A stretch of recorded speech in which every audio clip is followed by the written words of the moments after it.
Siap, ini peserta nomor 12, U12 Bang Ridwan sama Bang Febriansa dari generasi muda budaya Betawi pimpinan Bang Bedo dan Bang Yus Soto Menteng. Ya, silakan. Bismillah. Assalamualaikum. Waalaikumsalam warahmatullahi wabarakatuh.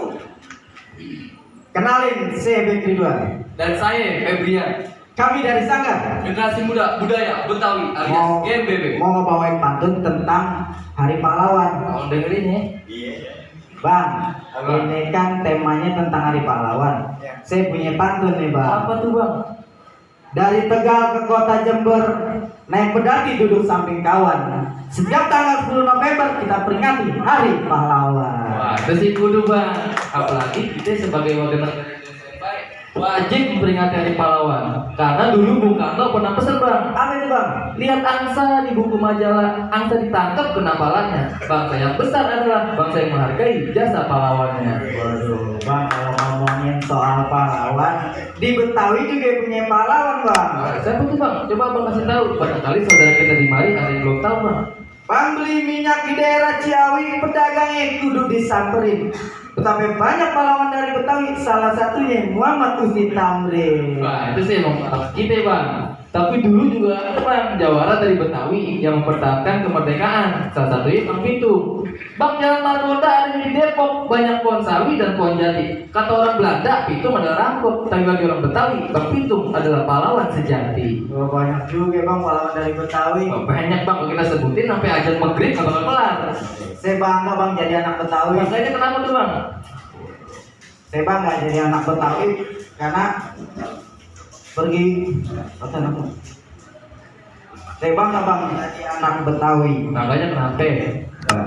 Beli mangga di pasar Ciawi, mangga ditampung buat ditata. Kita bangga jadi anak Betawi karena kita punya kampung jadi ibu kota. Hah, benar tuh bang. Ayo tambahin bang. Apa itu, Bang? Ambil tangga, petik buah kiwi, buah pepaya, tolong petikin. Kita emang kudu bangga jadi anak Betawi, tapi seni budayanya jangan dilupain. Jangan sampai dilupain, Bang. Jangan dong. Bang, sarapan pagi pakai nasi, lalapannya daun pepaya. Teruskan perjuangan dengan prestasi untuk mengharumkan Indonesia Raya. Jalan-jalan ke Taman Bangsa, malah nyasar ke kota tua. Wahai pemuda harapan bangsa, pahlawan masa depan kita semua. Bang, kalau ngomongin soal pemuda, saya punya pesen nih, Bang, buat anak muda. Apa tuh bang? Pergi ke Bengkulu, lihat wartawan lagi ngeliput kasus pembunuhan. Kita malu sama para pahlawan kalau anak mudanya cuma bisa rebahan. Wah, mager bener bang. Nah, bukan main. Bang, makan bolu jangan sambil ketawa, pakai enak dicampur tape. Kita juga malu sama orang-orang tua. Masa yang mudanya cuma bisa mainan HP? Lah, emang kagak kerja, Bang. Pengangguran kali bang, kerjanya makan itu doang. Waduh. Ke Pinang siang membeli buku. Kalau udah lemari samping peti. Indonesia tanah airku. NKRI harga mati. Pisau biasa tak buat bertani. Pergi ke ladang lewat Pojati. Saya rasa cukup sudah bantunya sampai di sini. Semoga dapat memberi arti. Cukup sekian. Dan terima kasih. Wassalamualaikum warahmatullahi wabarakatuh. Waalaikumsalam warahmatullahi wabarakatuh.